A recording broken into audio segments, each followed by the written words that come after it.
Hello YouTube, Ronan Kazi. More legendary content. Roosevelt, new week. Skills. So everyone in this group is a skill build. I sped up the first two sections because they're a little bit long. Like I've told you, I now stay over on this left side exclusively. If we're going to make it, this is going to help us because you just don't get people flanking you.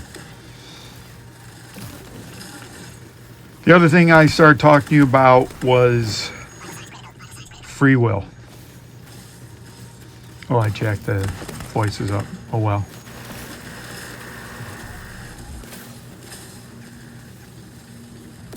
And, you know, there's two things, free will and determinism based on the idea that, say, in the Age of Reason, which it was like at the beginning of the Renaissance, where science came into be. You had the scientific method with Sir Francis Bacon and when Newton came up with the idea of gravity, and we could start predicting the orbit of planets, and Kepler and on and on. There was this idea that the universe was like a clock. And also during this time, artisans began to make things. So you had this division of labor. So you'd have clockmakers. The big thing in Renaissance, each town would have a town square, and they'd have a clock. This clock demonstrated, you know, the I'm going to say the whoop-de-doo-ness of the town, the prosperity of the town. I sped up this section too. We went right from this section.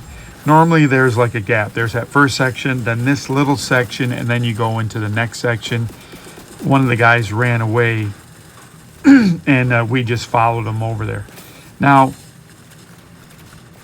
one of the people has chem launcher. Everyone has some turrets. So this was one of the first times I've been in an all skill build that I can remember, maybe since I started videotaping this stuff. I'm not videotaping it, I'm recording it on digital with no tape.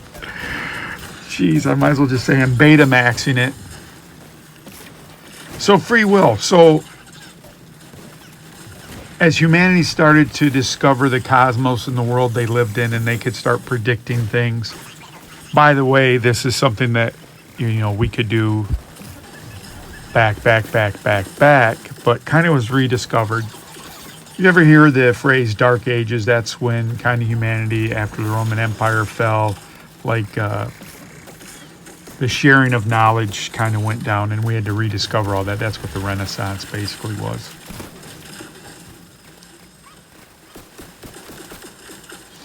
And so you get this idea that we don't have free will. It's a deterministic kind of universe as that slowly grows. And I told you, if you listen back to the videos maybe 2 or 3 weeks ago, I start getting into this long, detailed, you know, fight against artificial intelligence. And that's part of the same kind of discussion, is that, you know, it's not really artificial intelligence. And in the last video I did, I talked about determinism, and that randomness is the enemy of that. So people try to explain away randomness. And what I started leading you down the path was, the more and more you learn about computers and digital things, the more and more you realize that there is a lot of randomness.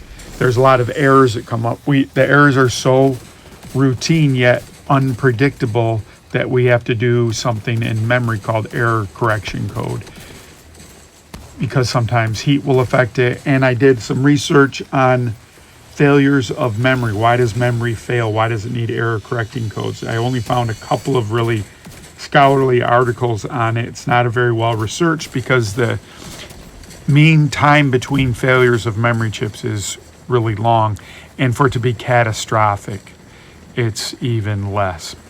That's why they came up with error correcting codes. And furthermore, as I read more about it,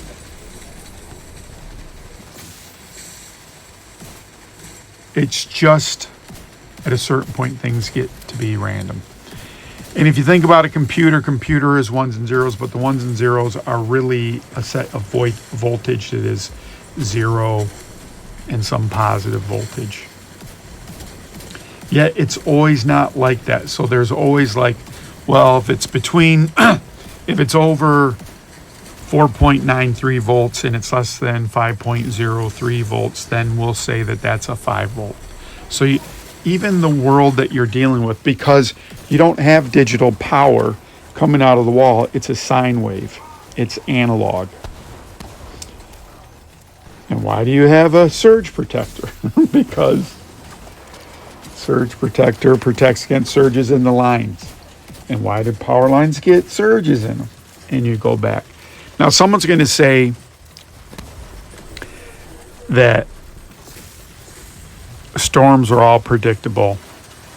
And so what I want you to read about is there's a book by James Gleick called Chaos. And it's not about chaos, how you think about chaos in the normal term. It's about some systems are hard to predict. Oh gosh, hopefully this is still doing its thing. And I think it is. Sweet Jesus. I turned on my camera because I'm an old person. Quick aside. So you mean to tell me when my flashlight goes on in my pocket that I predicted that was going to happen? Not that I'm an old geezer and I just somehow, electrostatically turn on my flashlight all the time. Anyways. So the more and more you examine this world we live in, you'll find the more and more things are random. And how people will deal with randomness, they'll make parameters around something to capture it's enough, it's 90% or it's 99%. Or it's 6 sigma. It's statistically insignificant, but statistically, easy for me to say, insignificant doesn't mean there's not random stuff. It just means things are so random you don't have to account for it all the time. And I will give deterministic people this. Do people in general, oh Lord, look at what happened. Here's what happened. I moved forward. One guy ran past me. And here's what I didn't realize. They don't have enough horsepower to kill that one guy. This is a legendary group. There's a couple times I was like, oh crap, we could wipe. Or we could go all the way. I'm alternating. I want to thank Rose Fox for suggesting Demolisher. I use that quite a bit now. Especially if I'm fighting dogs or chungas. It's pretty effective on a chunga, like a blind, in that when you break their ammo belt, then, that's good. Or if you break their healing thing, that's good. But anyways, back to free will. So what we do to get along in society, we just ignore this random noise. And we've become so conscious to it, and we don't think about it so much, that we just accept that randomness and just pretend it's not random. But I assure you, there's a lot of random stuff that goes on. What a determinist, and really what happened, so why did we get to this? In Western society, we reduce things. We reduce things, we reduce things, we reduce things. Okay, what's water made of? Well, it's made up of molecules of H2O. Well, if we break up H2O into different parts, well, I got hydrogen atoms and oxygen atoms. Well, what if I break an atom up? Well, I have electrons, neutrons, and protons. Well, if I break a proton or neutron electron up, I get quarks. Well, how many quarks? Well, there's 12 different, right?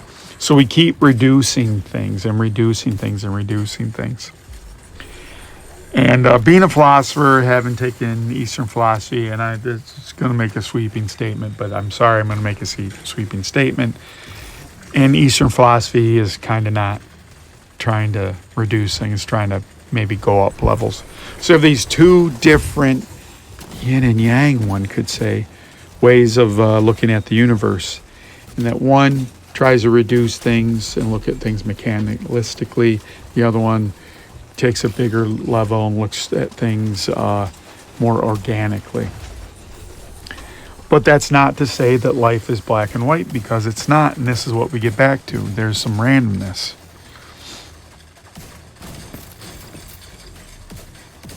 And so why is free will important?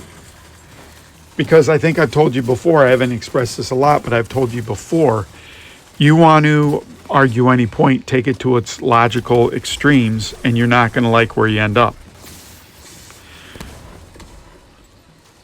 If everyone exercised free will all the time and just did whatever pattern, the first thought, the third thought, whatever, and even that would be random. So I think what would happen if you extended both of those ideas to logical conclusions, free will would paralyze you because you would never have any choice to do it, and determinism would lock you in. Why do anything? Because everything's been fated. So life's in between the lines. So is there no free will? I disagree with that. Is there no determinism? No, I disagree with that. And I talked about in the last video frames. So kind of your frames of reference, as you look down at lower levels, you can see the randomness in the world. And then when you go in the higher levels, like when you look at the orbit of planets and stars and galaxies, that seems very ordered and very determined. And so in between these two frames, we exist. And so I think what you think is determinism is just an oscillation between these two areas of free will and determination. Did you watch this video to this point because it was always fated that? Like back when there was the Big Bang, really? You're going to watch my dumb video. Thank you for watching my dumb video. But you get what I'm saying. Conversely, do you eat your favorite food at every single meal?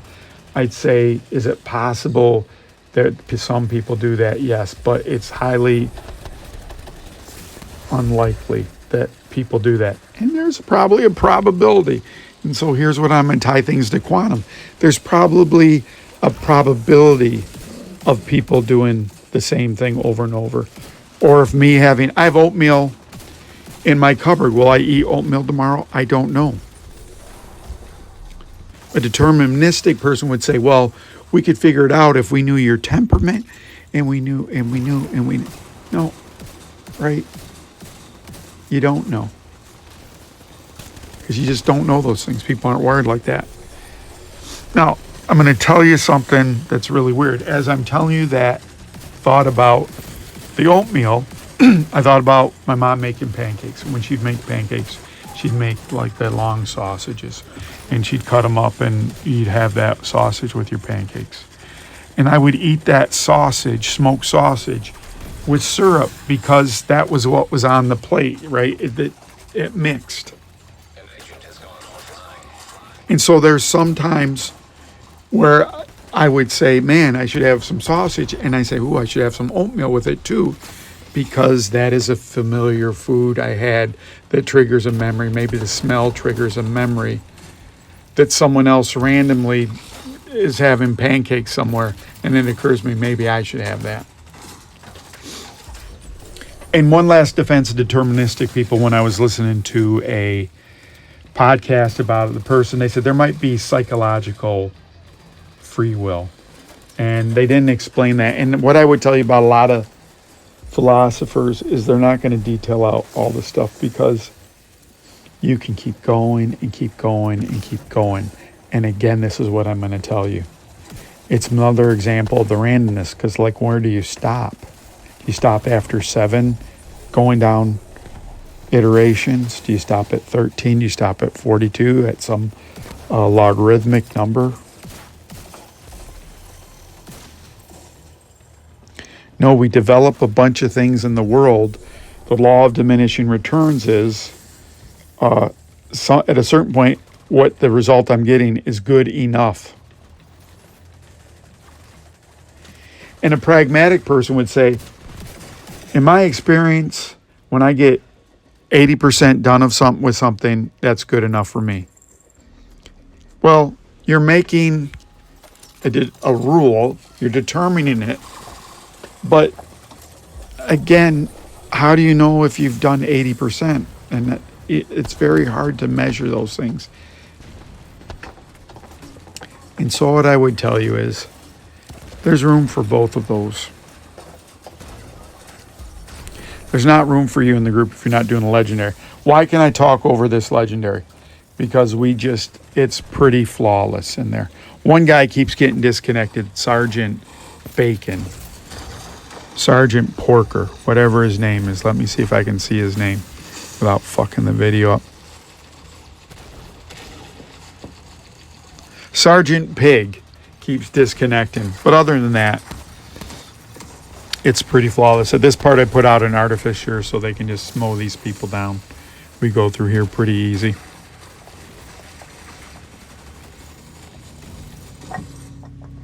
This is the dogs. It's one of my favorite sections for my build. Excuse me. Fits my build. I get to be the hero and run out there and stun them. So, legendary. I did a bunch of legendary summit, and you can see I'm not even in the mood to tell you to do stuff. It's just so easy after doing that legendary with the 7 directives.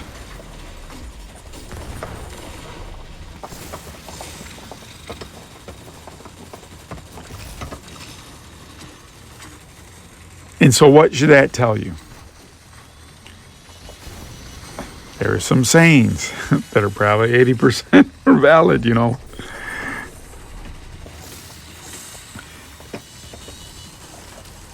Practice makes perfect. There's a bunch of different things. But I hope you enjoy this game. And I realize I stopped a long time ago talking about strategy. It seems obvious. I show you these legendaries. They're pretty much all the same. I go to the same spots. I do some variations. I learn some new things. But it's very easy. This started when I was in a guild, probably in October or early November. I was in a guild, and their people there were just, their watch levels were all like way higher than mine. They were all like level 19 or 20 expertise, yet they wouldn't do legendaries. They were scared to run legendaries. And they'd have perfect builds, and they'd play challenging and heroic. They'd get a clanmate to go play heroic stuff.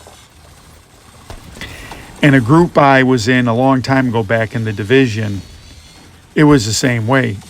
I always wanted to do the toughest content, and those guys didn't always want to at first because they just didn't think they could do it, but they were so good. It was just easy. I was probably the worst player. I'm normally the worst player you're going to see in all these games. You're going to say, but Ronan, you don't. Here's what the thing is. I know what's coming. I have a good memory. It doesn't mean I have a good strategy. And that's evidenced by that video of me doing the summit on Legendary. I know what I'm supposed to do, but I refuse to do it. Because I have free will. So that's what happened with these videos. I wanted to talk to you about things. I'm very interested in life. I always try to share that with my kids and everyone.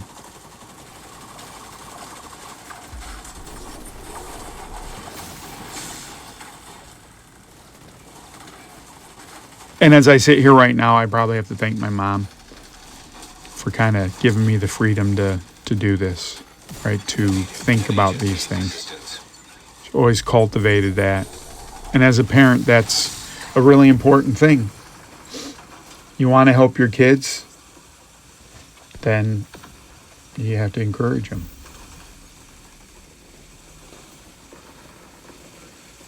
But it's hard to. Sometimes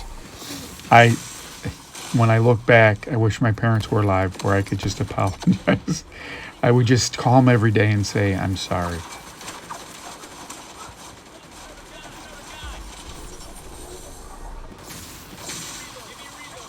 And I'd also tell him about Vile Jammers, kind of one of the best builds of all time. I might tell that to him too. So I'm getting set up for the boss. I'm going to speed it back up because the boss is tedious. But basically, we spend a long time discussing what we're going to do.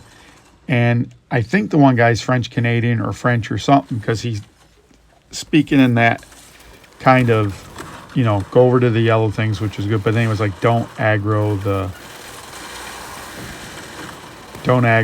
copters. But then I watch him shooting the copters. So we stayed over here. I've told you this before. If you stay over on this far right side, that other copter won't engage. So you do one at a time, which is great.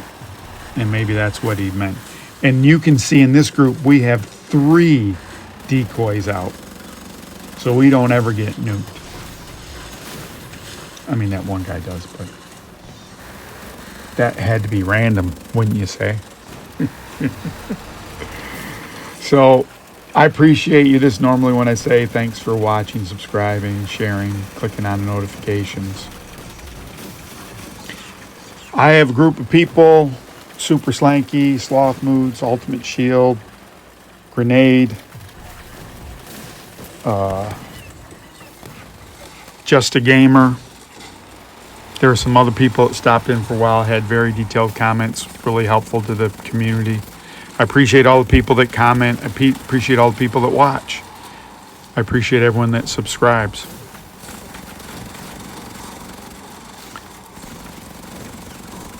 I don't want to put any artificial at 500, but as I get along here, I'll probably start having my face in here and probably talking more about some things, probably have some more direction. I like playing games. I like the theory of games. I like playing the different games. The things I like about the Division, I want to do in other games. And the thing that I think most people, if you look at videos, are the builds, is making a build that suits your play style. So that's a common thing in almost all games. And so some people are uncomfortable playing fantasy games because in those games, they, you know, when do we have swords or anything? But so this is kind of more familiar to us. But all the games are essentially the same. It's a math equation. You're doing damage. There's Roxy and there's Caesar. And here's the famous squirt. Who's getting squirted next? And they fight over these bones. I'm going to give Caesar this bone, but now Old Faithful, they just stick their nose up at it. Damn you, Old Faithful. So that's what I probably would go more into a podcast, but I would still talk about the games, still do the games. But that's probably where I'm going, and I'd be a little more structured. I try to string along these thoughts between these games, and I think about it a lot. Why do I think about these? I talk to different people, and they make me look at my own beliefs, why I believe them, how strong they are. Some of my normally what I do, Sloth Mood is a commenter, is a friend of mine who said, hey, why do you use that piece? And I examined it. I changed for a little bit, and then I realized that I like to have that piece, but then recently I just told you maybe that piece isn't good all the time. So I think I don't change my builds a lot because I'm a little bit lazy. So I'm going to try to change that here eventually, and I'll bring you along. Thanks again, everyone. Ronan Kazi, legendary Roosevelt Island, and complete.